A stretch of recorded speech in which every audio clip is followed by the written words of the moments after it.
Good evening friends, मैं आपका दोस्त खुर्रम काज़मी। दोस्तों, एक बहुत मेजर प्रॉब्लम अभी लोगों को देखने को मिल रही है कंप्रेसर ट्रिपिंग की। एयर कंडीशनर्स में कंप्रेसर्स के ट्रिपिंग की प्रॉब्लम। वजह क्या है? जब कभी भी टेम्परेचर जो है वो 40 डिग्री सेंटीग्रेड से प्लस होता है तो ये ट्रिपिंग की प्रॉब्लम शुरू हो जाती है। तो अब हम लोग आज डिस्कशन करेंगे कि कंप्रेसर हमारे एयर कंडीशनर का क्यों ट्रिप कर रहा है। तो छोटी छोटी बेसिक चीज़ें देखेंगे। नंबर 1, सबसे मेजर रोल प्ले करता है हमारा सप्लाई। जो भी सप्लाई वोल्टेज है ये ठीक होना चाहिए। ठीक होने का मतलब क्या है? राइट साइड को फेस, लेफ्ट साइड में न्यूट्रल और ऊपर अर्थ का पॉइंट होना चाहिए। जो सप्लाई फेस न्यूट्रल में आ रही है सेम सप्लाई फेस और अर्थ में भी आना चाहिए। 220 अगर यहाँ आ रहा है तो 220 यहाँ भी आना चाहिए।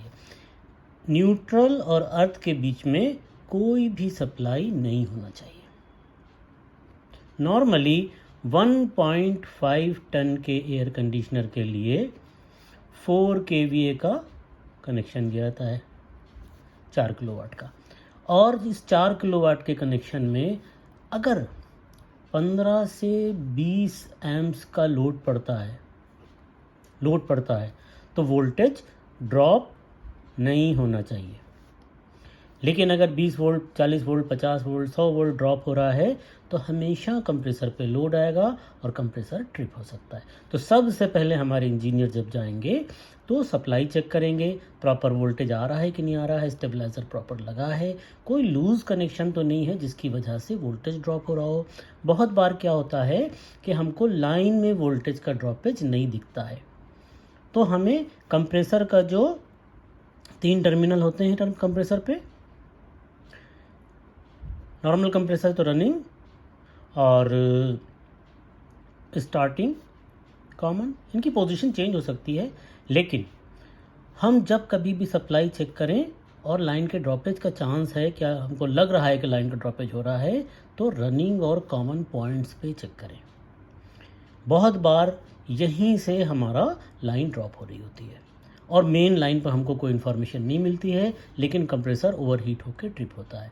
तो हम लोग रनिंग और कॉमन पॉइंट पे, अक्सर आप कॉमन पॉइंट निकालेंगे तो ये देखेंगे यहाँ के ऊपर बहुत सा कार्बन फॉर्म हो गया है या ये मेल्ट हो गया है, ये जल भी जाता है। तो सबसे ज़्यादा ड्रॉपेज अगर लाइन में आ रहा है तो हमें सबसे पहले रनिंग और कॉमन पॉइंट को चेक करना है। तो सप्लाई बहुत मेजर रोल प्ले करती है कंप्रेसर के ट्रिप करने में। हम लोग सप्लाई को चेक करेंगे। इसके बाद नंबर 2 पे हम आएंगे, कंडेंसेशन देखेंगे। मींस जो हमारा कंडेंसर है उसमें से हीट निकल पा रही है कि नहीं। क्या वजह है जो कंडेंसर से हीट नहीं निकल पाएगी? सबसे पहली वजह क्या है? सनलाइट। अगर सनलाइट डायरेक्ट हमारे कंडेंसर पे पड़ रही है और वो भी 11:30 बजे दोपहर से लेके और शाम के 4 बजे तक, तो इस कंडीशन में जहाँ पर सनलाइट आके पड़ती है वहाँ का टेम्परेचर +25 डिग्री से 30 डिग्री तक ज़्यादा होता है। मींस 40 डिग्री टेम्परेचर है अगर हमारी एयर का, तो जहाँ पे सनलाइट आके पड़ेगी, मतलब कंडेंसर डायरेक्ट धूप के सामने है, तो वहाँ पे 40 + 25 करीब 65 डिग्री टेम्परेचर हो जाएगा। तो जब सरफेस का टेम्परेचर कंडेंसर की 65 डिग्री होगा तो इसमें से 58-60 डिग्री की हीट निकल ही नहीं पाएगी। नहीं निकल पाएगी, हेड प्रेशर बढ़ेगा, कंप्रेसर पे लोड बढ़ेगा, एम्पियर वाटेज बढ़ेंगे, वाइंडिंग हीटअप होने लगेगी और थोड़ी देर के बाद कंप्रेसर ट्रिप हो जाएगा। तो ऐसा एयर कंडीशनर जो साउथ फेसिंग है उस एयर कंडीशनर में कभी भी प्रॉपर कूलिंग इफेक्ट नहीं आएगा, क्योंकि धूप उसके टेम्परेचर को बहुत बढ़ा देगी और किसी हालत में भी ये कूल नहीं करेगा। तो सबसे पहले हमको देखना है, चाहे विंडो एसी हो चाहे स्प्लिट एसी हो, धूप में ना रखा हो, ख़ास तौर से साउथ साइड पे, ख़ास तौर से कंडेंसर धूप को फेस ना कर रहा हो। फिर कंडेंसेशन में क्या देखेंगे? क्लीनिंग ऑफ द कंडेंसर बहुत ज़रूरी है। गर्मियों में हमारा कंडेंसर पूरी तरह से क्लीन होना चाहिए। अगर हम उसमें टॉर्च डालें या देखना चाहें तो इस तरफ से उस तरफ नज़र आना चाहिए। कंडेंसर पूरी तरह से क्लीन होगा, हीट प्रॉपरली निकल जाएगी। तो इसका बहुत ध्यान दीजिए। एवरेज 4 मंथ्स में, जहाँ पे धूल मिट्टी उड़ती वहाँ और जल्दी, 4 मंथ्स में एक बार अगर आप कंडेंसर को पानी से क्लीन कर देते हैं, वाटर प्रेशर से क्लीन कर देते हैं, तो ये आपका आराम से पूरा आपका सीज़न निकाल देगा। तो कंडेंसर की क्लीनिंग बहुत ज़रूरी है। नंबर 3, कंडेंसर की फिन्स को देखेंगे। अगर ये फिन्स पिंच हो गई हैं, दब गई हैं, तो भी कंडेंसेशन प्रॉपर नहीं होगा। तो बहुत मेजर रोल प्ले करता है कंप्रेसर की ट्रिपिंग में हमारे कंडेंसर की पोजीशन किधर की तरफ है, प्रॉपरली क्लीन है कि नहीं, फिन्स तो नहीं दब गई हैं। इसी के साथ साथ एयर का मूवमेंट, क्या मतलब हुआ इसका, हवा के खींचने की भी जगह हो और हवा के निकलने की भी जगह हो। अगर सामने कोई चीज़ रखी हुई है जिससे एयर नहीं डिस्चार्ज कर पा रही है या सक्शन प्रॉपर नहीं है, तो कम से कम 10 से 12 डिग्री का डिफरेंस आपको दिखना चाहिए। मीन्स 38 की अगर एयर खींच रहा है तो 48 की एग्जिट आउट करे। अगर 38 की एयर खींच के ये 48 नहीं 55 का एग्जिट आउट कर रहा है, दैट मीन्स के प्रॉपर एयर का सक्शन प्रॉपर नहीं है, या गर्म जगह पे बहुत ज़्यादा रखा हुआ है, या बहुत ज़्यादा उस पर गंदगी आ गई है जिसकी वजह से ये जो कंडेंसर का टेम्परेचर है ये राइज कर रहा है। हमने एक आपको अंदाज़ा बताया है, ये 40 होगा तो इसकी तरह से इसमें भी डिफरेंस आएगा, ये 46 होगा तो इसी तरह से इसमें भी डिफरेंस आएगा। बट ये डिफरेंस आपका बहुत ज़्यादा 10 डिग्री से ज़्यादा का नहीं होना चाहिए। इसी के साथ साथ कंडेंसर जो है वो हमारा जो ओरिजिनल कंडेंसर है उसमें कोई भी छेड़छाड़, एडिशन, डिलीशन नहीं करना चाहिए। कंडेंसर की ओरिजिनलिटी मेंटेन रखना चाहिए। 2 वजह मेजरली हो गई। एक तो हमारे लाइन की ड्रॉपेज, लाइन का गिरना, लाइन का बहुत बढ़ना, हाई वोल्टेज का आना, लो वोल्टेज का आना, वो सारा हमारा ट्रिपिंग का होगा। इसी तरह से जो हमारी हीट एग्जिट आउट कर रही है, हम ख़ास तौर से बात कर रहे हैं जब हमारा बाहर का टेम्परेचर 40 डिग्री को क्रॉस कर गया है। ठीक है दोस्तों, तो ये चीज़ें भी हो सकती हैं। इसी तरह से थर्ड बहुत इम्पॉर्टेंट है, अगर प्रॉपर वैक्यूम करके गैस चार्ज नहीं की गई है, अगर वैक्यूम करके गैस चार्ज नहीं की गई है और एयर जो है वो अंदर मूव कर रही है, नॉर्मल टेम्परेचर में कुछ पता नहीं लगेगा, लेकिन अगर इनसाइड द सिस्टम एयर मौजूद है तो हेड प्रेशर बढ़ेगा, क्योंकि नाइट्रोजन का हेड प्रेशर बहुत ज़्यादा होता है in comparison to R22, R32, R410A propane. इसका एयर का जो हेड प्रेशर है, क्योंकि नाइट्रोजन होती है 78% नाइट्रोजन होती है, बहुत ज़्यादा होता है। बहुत ज़्यादा होने की वजह से अगर प्रॉपर वैक्यूम नहीं है तो बाहर अगर बहुत गर्मी नहीं है तो मशीन चल जाएगी, कूलिंग भी करेगी, कोई इफ़ेक्ट्स भी नहीं पता लगेंगे। लेकिन अगर प्रॉपर वैक्यूम नहीं किया है तो फिर अब क्या होने वाला है, ये एयर कैपिलरी में फंसेगी। कैपिलरी में जब ये फंसेगी तो हेड प्रेशर बढ़ेगा, फिर कंप्रेसर को ज़्यादा मेहनत करना पड़ेगी। जब ज़्यादा मेहनत करना पड़ेगी तो कंप्रेसर पे लोड आएगा तो एम्पियर बढ़ेंगे, वोल्टेज बढ़ेंगे, गर्मी बढ़ेगी, तो भी कंप्रेसर ट्रिप होना शुरू हो जाएगा। तो आपने सब देख लिया कि सब कुछ ठीक ठाक है, फिर भी कंप्रेसर ट्रिप कर रहा है, दैट मीन्स कि प्रॉपरली हमारे सिस्टम को वैक्यूम नहीं किया गया है, प्रॉपर सिस्टम में गैस चार्जिंग के टाइम पे ध्यान नहीं रखा गया है। कैसे पता करेंगे, कंडेंसर का पोर्शन देखेंगे ऊपर का, ये कंडेंसर है हमारा, ऊपर 30% कंडेंसर ओवर हीट होगा। मीन्स जो 60-62 डिग्री पे गर्म होता था उसकी जगह पे 68-65 डिग्री पे गर्म होगा, और नीचे 30% लोअर हीट होगी।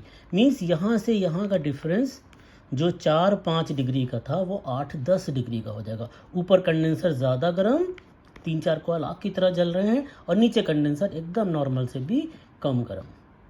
तो ये डिफरेंस जब आपका ज़्यादा हो जाएगा, दैट मीन्स कि कैपिलरी में एयर के बबल्स जो हैं वो फंस रहे हैं। लिक्विड में जब भी एयर आती है तो ब्लॉकेज की कंडीशन स्टार्ट हो जाती है, तो इसमें भी हमारा कंप्रेसर ट्रिप करने लगेगा।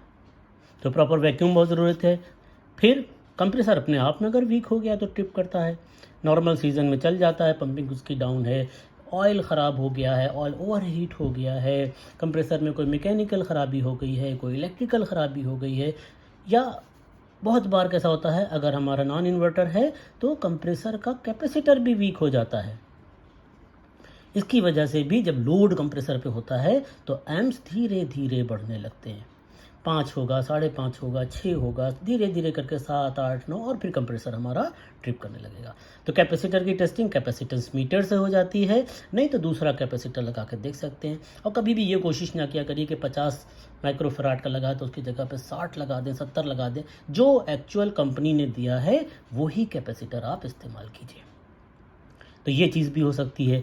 और कुछ मिनिएचर चीज़ें भी हो सकती हैं, जैसे देखिए कमरे पर हीट लोड ज़्यादा है तो उसका बहुत कंप्रेसर पे फ़र्क नहीं पड़ता। रिटर्न ठीक आ रही है तो कंप्रेसर चलता रहता है, उसका कूलिंग कम हो जाएगी बट कंप्रेसर पे उसका, लोग सोचते हैं ना कि कम कैपेसिटी का लगा दिया है, बड़ा कमरा है तो कंप्रेसर पे लोड पड़ेगा। नहीं, कंप्रेसर सेल्फ कूल्ड होता है। जो उसको रिटर्न गैस आ रही है, अगर वो कूल्ड आ रही है तो कंप्रेसर आराम से चलता रहेगा। ठीक है, ऑटोमेटिक नहीं होगा, बट अगर वो 24 घंटे भी बिना ऑटोमेटिक के चलता है तो रिटर्न गैस से वो ठंडा होता रहता है। ऐसा नहीं है कि वो जल जाएगा। तो कैपेसिटी का बहुत ज़्यादा कंप्रेसर के ऊपर फ़र्क नहीं पड़ता है। हाँ, कंप्रेसर वीक हो गया है, ठीक ढंग से चार्ज नहीं किया गया है, इनडोर आउटडोर की दूरी बहुत एबनॉर्मली बढ़ा दी गई है, या कहीं से पाइप की पिंचिंग हो गई है, रिटर्न प्रॉपर नहीं आ रही है, चूहों ने उसके रिटर्न के ऊपर जो इंसुलेशन होता है वो सब खा पी लिया है, तो भी हमारा कूलिंग इफेक्ट रिड्यूस हो जाता है कंप्रेसर के लिए, और कंप्रेसर जो है वो ट्रिप करना शुरू हो जाता है।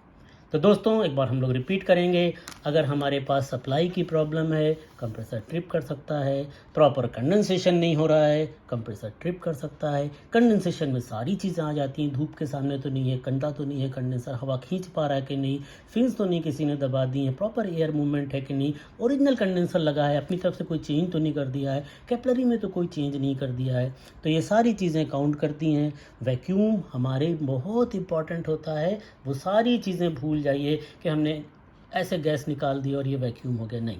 वैक्यूम पंप से ही प्रॉपर वैक्यूम होता है, वो भी रोटरी पंप से वैक्यूम होता है। वो जो कंप्रेसर का हमने बना लिया है फ्रिज के, वो वैक्यूम हमारे लिए काम नहीं करेगा।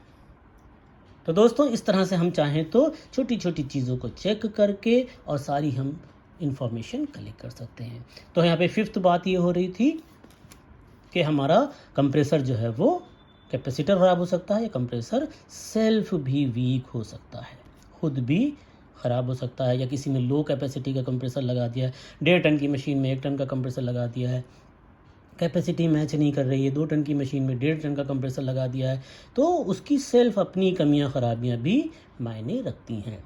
मोटर के डिफेक्ट हो सकते हैं, मैकेनिकल डिफेक्ट हो सकते हैं। तो दोस्तों अगर हम लोग सिस्टमेटिक वे से चेक कर रहे हैं तो फिर प्रॉब्लम आपको आसानी से मिल जाएगी, जेन्युइनली आप प्रॉब्लम को अटेंड कर सकेंगे। थैंक यू वेरी मच, बढ़िया काम कीजिए। सीज़न में गर्मी खूब है, आपके लिए काम भी बहुत ज़्यादा है। अच्छी तो खुशखबरी तो यही है, ज़्यादा काम ज़्यादा पैसा, ज़्यादा सेटिस्फाइड कस्टमर ज़्यादा पैसा, ज़्यादा खुश लोग ज़्यादा अच्छे दोस्त कस्टमर, आपके लिए पैसे की इनकमिंग बढ़ेगी। नाराज़ कस्टमर, पैसे की इनकमिंग डिस्कनेक्ट होगी, कम होगी। फ़ोन आप नहीं उठा रहे हैं कस्टमर का, परेशानी आपको बाद में पैसे की आएगी। तो दोस्तों बढ़िया से काम कीजिए, हम लोग साथ रहेंगे और आगे भी इस तरह की बातचीत होती रहेगी। Thank you very much.